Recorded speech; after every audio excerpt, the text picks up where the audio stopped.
Oi meus amores, tudo bom? Sejam muito bem-vindos a mais um vídeo no canal. É um prazer recebê-los aqui no nosso espaço.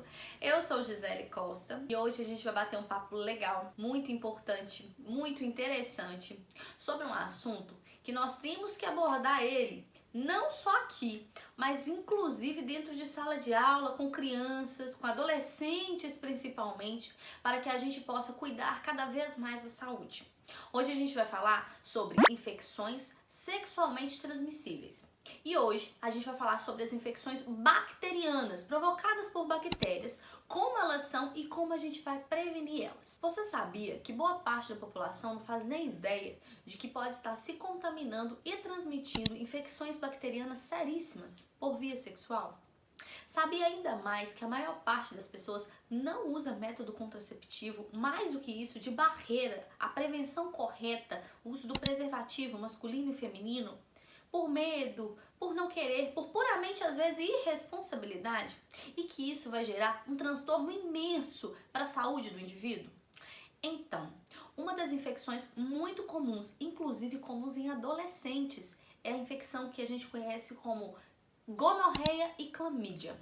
São duas infecções bacterianas. Na maioria das vezes, uma pode estar associada à outra. O paciente pode sim ser acometido pelas duas infecções bacterianas e elas só vão se manifestar depois de um período após a exposição. Ela é transmitida de fato através do ato sexual, seja ele oral, vaginal ou anal, ou até mesmo pelo compartilhamento de objetos sexuais, vibradores, próteses penianas, vaginais, enfim, que são compartilhadas sem o devido cuidado, porque na verdade essas próteses não são para ser compartilhadas, isso é uso individual, e principalmente quando as relações sexuais acontecem sem uso do preservativo. Essas infecções bacterianas provocam uma inflamação na região íntima, no caso da mulher, provoca uma inflamação pélvica, provoca uma inflamação inclusive até no canal vaginal, no colo do útero, em que a mulher passa a ter sangramento e dor inclusive nas relações sexuais e corrimento com secreção purulenta e mal cheirosa.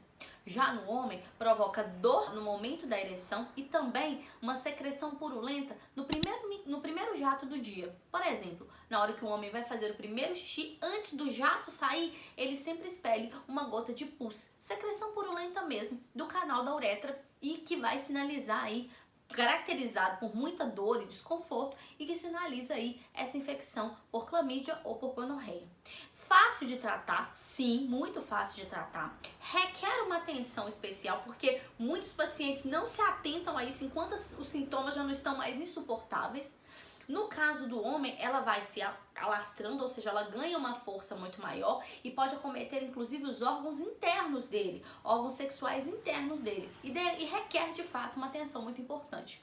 No caso da mulher, a clamídia e a gonorreia não tratada provocam o que a gente conhece como doença inflamatória pélvica. É literalmente uma inflamação na região da pelve, em que a mulher necessita de um tratamento muito extenso e muito doloroso, até com medicações injetáveis sequenciais para fazer o tratamento dessa doença. O que eu quero chamar a atenção de vocês também, e não menos importante, é que uma vez que descoberta a infecção sexualmente que a gente adquiriu, que o paciente adquiriu, é necessário fazer o rastreio também do parceiro.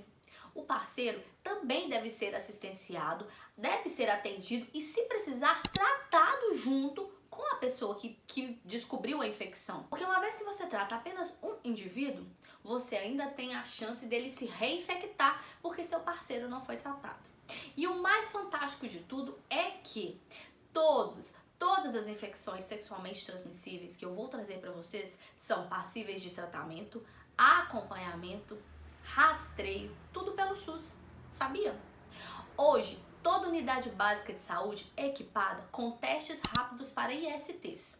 São testes em que a gente, num furadinho de dedo, consegue fazer o rastreio de infecções sexualmente transmissíveis. É gratuito, ou seja, pelo SUS. Você pode agendar com o enfermeiro da unidade básica de saúde, porque ele faz o laudo, inclusive, ele pode laudar esse resultado de exame. Eu falo porque eu faço com os meus pacientes. É rápido, acessível, extremamente ético, porque é totalmente discreto e privativo você e o profissional na sala.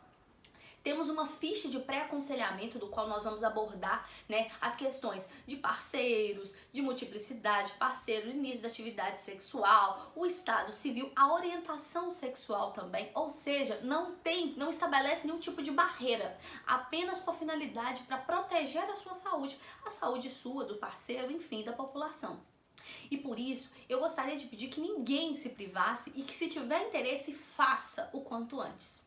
São doenças sérias que requerem atenção, mas que têm tratamento e pode ser resolvido muito facilmente. Na presença de dor ou sangramento nas relações sexuais, secreção purulenta e mal cheirosa na calcinha, né, no corrimento vaginal, ou presença de pus na secreção do pênis, imediatamente é recomendado que procure assistência médica, procure avaliação para você ser tratado o mais rápido e o mais fácil possível.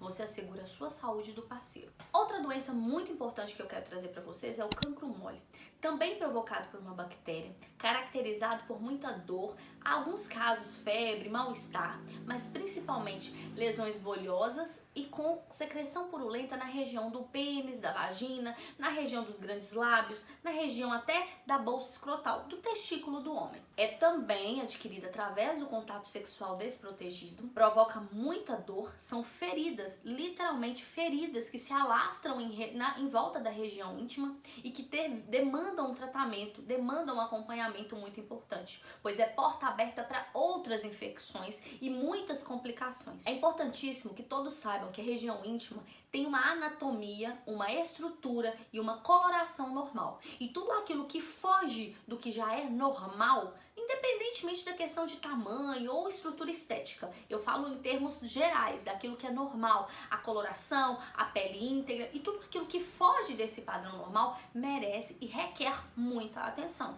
Uma vez que você tem lesões bolhosas, lesão com presença de secreção purulenta e alastramento, ou seja, o surgimento de outras lesões em volta, é necessário que você procure imediatamente o serviço de saúde para que seja feita uma avaliação, inclusive avaliação clínica, inspeção do médico, do enfermeiro naquela região para instituir o tratamento mais adequado e o mais precoce possível para evitar outras complicações. Uma doença extremamente importante requer a nossa atenção e eu ouso dizer que das doenças bacterianas, das infecções sexuais bacterianas, uma das mais graves é a sífilis.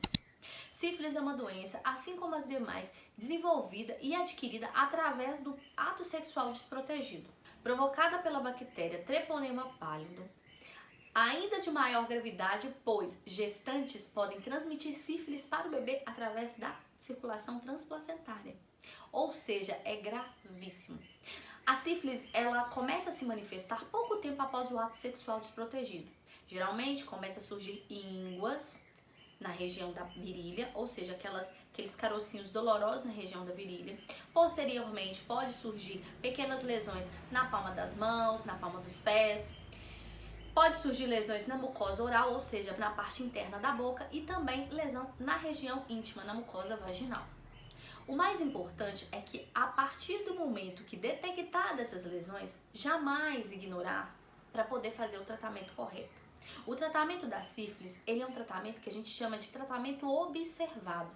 É necessário que o paciente faça uso de medicações, inclusive injetáveis, que requer todo um protocolo a ser seguido rigorosamente, com a administração dessas injeções rigorosamente, para que o controle da cura dessa bactéria seja o mais efetivo possível. A sífilis, além de todo esse contexto de manifestação, ela também pode vir, depois de passar desse processo de surgimento de lesões, ela pode sumir, dando a falsa impressão para o paciente de que ele está curado. E aí nós temos uma outra fase, que é uma fase mais preocupante. Porque esse sumiço das lesões que alertam a antena para a gente poder procurar atendimento médico já não vai ter mais. Além das manifestações com essas lesões, a sífilis também pode mudar de fase caso ela não seja tratada de imediato. E essa mudança de fase inclui o desaparecimento dessas lesões, que vai dar a falsa impressão para o paciente de que ele foi curado. Quando isso acontece, mais uma vez o paciente não atento a essas manifestações, não atento a esses sintomas, e quando eles desaparecem, o paciente entende, olha, já não tenho mais nada, sumiu, às vezes foi só algo que não caiu muito bem, alguma coisa que eu não dou muita importância, ela permanece ainda ativa e latente no seu organismo e vai provocar manifestações sistêmicas cegueira e até a morte. Pois a sífilis, por ser uma bactéria altamente potente, ela tem um mecanismo de proteção muito grande e principalmente a zona de conforto dela dentro do seu organismo. Então o tratamento ele é diretamente observado porque a medicação ela é mais forte justamente para conseguir ter um alcance maior. A sífilis é detectada através do teste rápido, que é específico para sífilis. O teste rápido que eu comentei com vocês que a gente faz na unidade básica de saúde. E mais do que isso, nós temos o teste laboratorial, quando a gente vai no laboratório e colhe o material do sangue, que faz a contagem dessa sorologia, ou seja, que faz o levantamento dessa reação dessa bactéria dentro do nosso organismo. E aí a gente tem a proporção de contaminação deste paciente. E isso que vai direcionar, inclusive, os caminhos que vão ser percorridos para o tratamento. Quando a gente tem um caso de gestante com sífilis, é um caso em que a gente tem extrema atenção. O fato da mãe transmitir a sífilis para o bebê ainda dentro da barriga e o risco dessa criança vir a nascer com malformações fetais, a gente corre contra o tempo, porque o protocolo, inclusive, de atendimento a gestantes logo na primeira consulta do pré-natal é a realização desses testes rápidos que eu estou comentando com vocês. Quando a gente faz na gestante e dá positivo, mais uma vez a gente tem que correr contra o tempo, que é a hora que a gente vai evidenciar a presença dessa bactéria, evidenciar a presença dessa doença. Se confirmada de fato, a gente tem que instituir o tratamento, né? Nós, enquanto equipe multidisciplinar, eu, médico, enfim, a equipe responsável instituir o tratamento e tratar conjuntamente o parceiro. Também, como eu expliquei antes, pelo risco de contaminação de um e do outro ao mesmo tempo. Porque não adianta tratar ela e não tratar ele.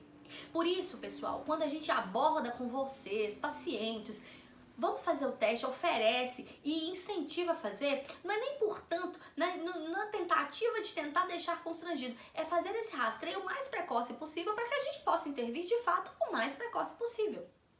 Sífilis é uma doença que, mesmo após tratada, ela vai deixar uma cicatriz no organismo. Que cicatriz é essa? Vou explicar. Todas as vezes que o paciente adquire sífilis e tratar, ok, vai baixar a titulação que a gente chama, titulação da sorologia, a quantidade desse percentual da bactéria vai baixando até um nível nulo, vamos dizer assim, no organismo. Mas vai estar presente ali aquele anticorpo, vai estar presente ali aquele marcador de que um dia esse paciente foi infectado por sífilis. Por isso, mesmo após o tratamento, quantas vezes mais ele for fazer o teste ou específico para sífilis ou a sorologia, que é quando a gente faz essa contagem, ainda assim ela vai dar reagente pelo fato de uma infecção anterior já ter acometido e o paciente então já ter sido tratado ou uma possível reinfecção. Por isso é tão importante a gente ter essa conscientização. O que eu quero trazer aqui para vocês não é nem um pouco levantar a bandeira da questão da multiplicidade do parceiro, das vias sexuais, das opções sexuais, jamais, muito longe disso. O que eu quero trazer e enfatizar com vocês aqui é a necessidade da gente ter o autocuidado, da gente não simplesmente confiar no parceiro que você conheceu ontem e não usar o preservativo. Eu costumo dizer para os meus pacientes que não está escrito na testa de ninguém que a gente tem alguma doença sexualmente transmissível. Às vezes a pessoa tem e também nem sabe que tem. E aí está transmitindo para um, para outro, para um, para outro. E o cuidado tem que partir de nós. O cuidado, a proteção tem que partir da nossa parte. O diálogo com o parceiro, a relação mais consolidada possível, mais assertiva ou até mesmo mais segura possível, vai do envolvimento daqueles parceiros, daqueles casais, seja eles independente da orientação. Mas o que eu quero trazer é que o autocuidado é necessário em qualquer circunstância. A relação afetiva, a relação sexual, ela é saudável, ela é prazerosa, ela é incentivada porque ela é muito benéfica para a saúde. Mas a irresponsabilidade que muitas pessoas têm traz prejuízos inimagináveis. Antigamente, muitas pessoas viam o paciente já muito emagrecido, muito acabado e já sabia que ele estava com HIV. Inclusive pessoas, figuras importantes, né, da música até faleceram com o vírus da AIDS, que desenvolveu aí complicações e até levar a óbito. Hoje em dia nós temos um sistema de saúde que nos fornece o tratamento adequado para todas essas doenças, inclusive para a AIDS, que condiciona o paciente ter qualidade de vida, ter uma boa resposta imunológica e principalmente ter uma vida normal. Que além de tudo, não pode excluir jamais a necessidade da sua proteção, do uso da camisinha, que é o mais assertivo, que é o que vai te prevenir, que é o que vai assegurar que você não se infecte com um e com o outro parceiro que você venha a ter relação sexual, independente das vias que sejam. Por isso é tão importante. E quando eu comecei a falar no vídeo sobre a necessidade de a gente conversar isso com criança, sim, não é fazendo um incentivo à questão sexual, mas é fazê-lo já, não crianças, né? Crianças numa determinada idade, mas fazê-lo conhecer esse universo de risco por qual eles estão sendo apresentados.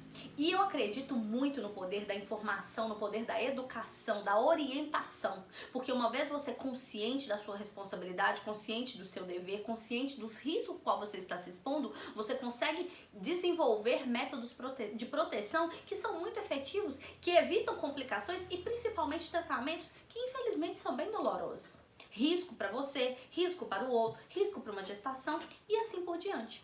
Por isso é tão importante a gente ter conhecimento. O vídeo de hoje foi para falar sobre as infecções sexualmente transmissíveis de origem bacteriana, o tratamento, a importância de se realizar o exame, a importância de se realizar o rastreio e mais do que isso, a importância de você ir à unidade básica de saúde, conversar com esse profissional para ele te acolher. A gente tá aqui para isso.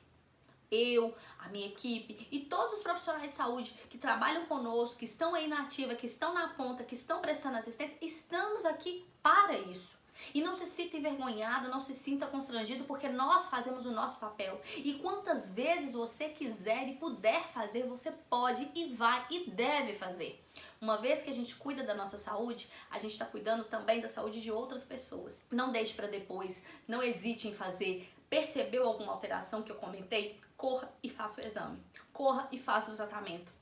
Cuide muito da sua saúde. É importantíssimo que você esteja bem para também as outras pessoas estarem saudáveis.